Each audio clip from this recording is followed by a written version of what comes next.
Looking ahead now to tomorrow, loved ones will say their final goodbyes to Officer Sam Pelosi. A celebration of life will be held for the U.S. Marshal Fugitive Task Force member that was killed in a shootout in East Charlotte.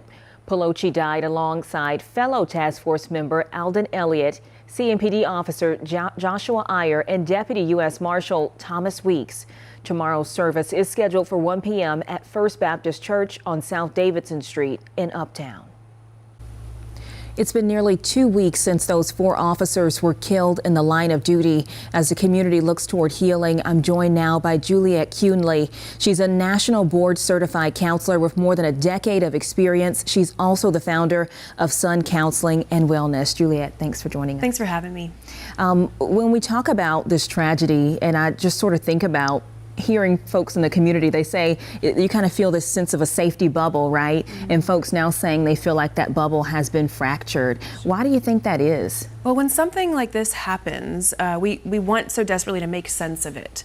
And when a tragedy like this occurs, there's really not any making sense of it. So we feel really out of control. We're not sure what to do with that information, how it's going to jive with this idea of this is our community where we're supposed to feel safe.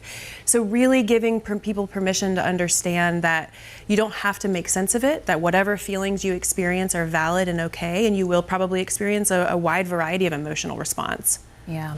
So what are some steps that people can take right now to just sort of cope? Well, first and foremost, to validate your own emotional experience and reaction. So again, when a trauma happens, it overwhelms our capacity to cope or understand something.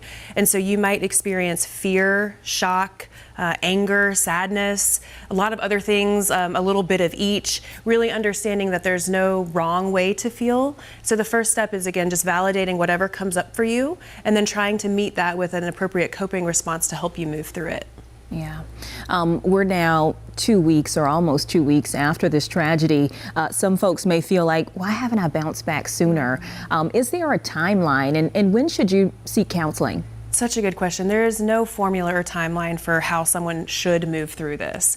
So I want people to understand, though, that if your symptoms are persisting, that you feel really stuck in these uncomfortable emotions, and it's really impacting your day-to-day functioning, then that can be a really great opportunity to reach out for professional support.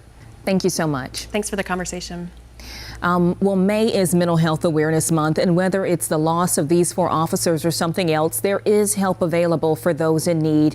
This is the National Suicide Prevention Hotline. That number, 988. It's available 24/7 for anyone in crisis, and it's free.